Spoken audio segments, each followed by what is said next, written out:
Thank you, the Alpha Kappa Alpha sorority, for inviting me to speak with you today to talk about my legislative priorities in Congress. And a special thanks to Delegate Bartlett for her kind invitation. I regret not being able to attend in person, but it's great to be here. Marylanders are facing some pretty pressing challenges. It's up to us in Congress to act swiftly and meet this moment. On criminal justice reform, voting rights, mental health, and addiction, we don't have time to wait. My three main legislative priorities in Congress center around these exact issues: mental health, addiction, criminal justice reform. These are issues that are personal to me, which is why I'll never stop fighting for them while in Congress. Our criminal justice system has been plagued by racism and inequity. The system preys on the most vulnerable. It is anything but just. Over 77 million Americans, or 1/3 of our adults, have a criminal record. I'm in the fight for criminal justice reform because I've seen it firsthand.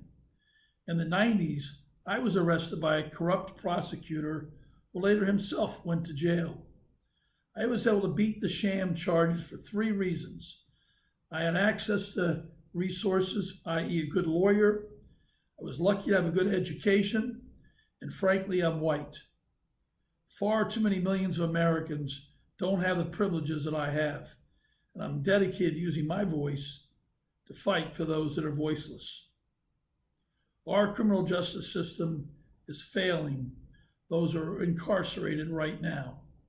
Returning citizens, those leaving incarceration, they want to get their lives back on track, but over 27% of them, including an even higher percentage of people who have color, are unemployed. That's why I'm working hard to do two things. First, we need to ensure those leaving incarceration have a job in hand when they leave prison and return to their homes. Second, we need to end employment discrimination against formerly incarcerated people. This year, I introduced Ban the Box legislation with Congresswoman Maxine Waters in order to help the formerly incarcerated people have a fair shot on job applications. This bill is one small step forward toward a society in which every American, Black, white, Asian, Hispanic, Indigenous, and more, has an opportunity to succeed. And we can't get back to that place without putting in the work and having conversations like you're having today and pushing for legislation that will reform our country. Reforming our criminal justice system isn't my only passion. When I came to Congress, I also wanted to focus on the mental health and addiction crisis in our country. My nephew Ian passed away from a fentanyl overdose, and now I'm working to prevent other families from experiencing the same pain and heartache that my family went through. Unfortunately, the pandemic has only made matters far worse for those that are suffering from poor mental health and substance use disorder. These two go hand in hand. Mental health and addiction are linked. The numbers are staggering.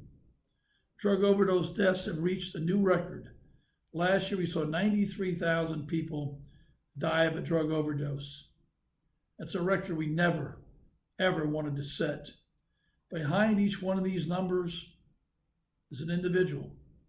Behind each one of these numbers is a family, a community that feels that immense pain and loss. I'm proud to have been able to make some progress on these issues.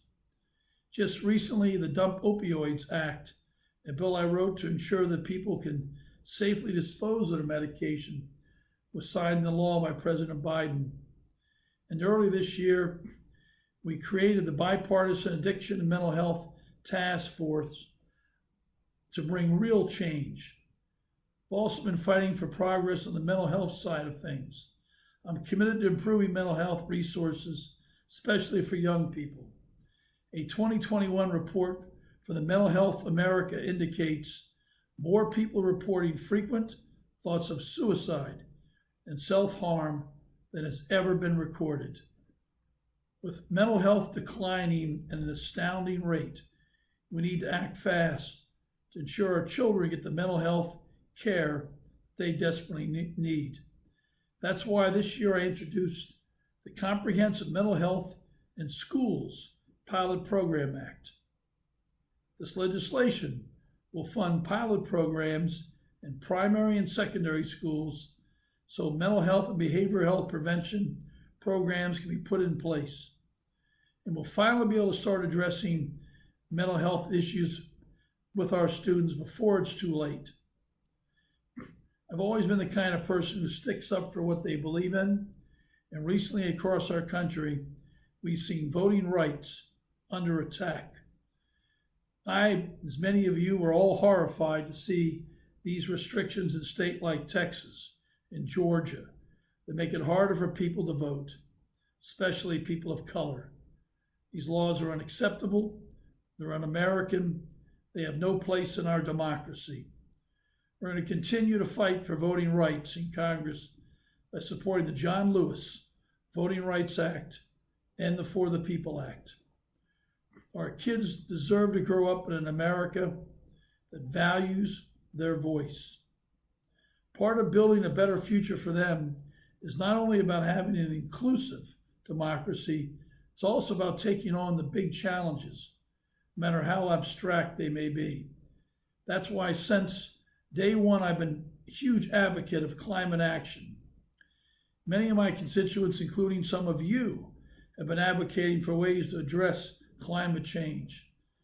I've been active in supporting legislation to achieve these goals. One of my first votes in Congress was to create the Select Committee on Climate Crisis to shine a bright light on these critical issues. And I'm working hard to take real action to combat climate change through President Biden's Build Back Better Act. We must do everything in our power to protect our environment for future generations, for our children. Thanks again for having me here today. Always great to interact with our constituents. Keep having these conversations with one another so we can make meaningful change together. Thank you again, and we'll see you soon next year, hopefully in person.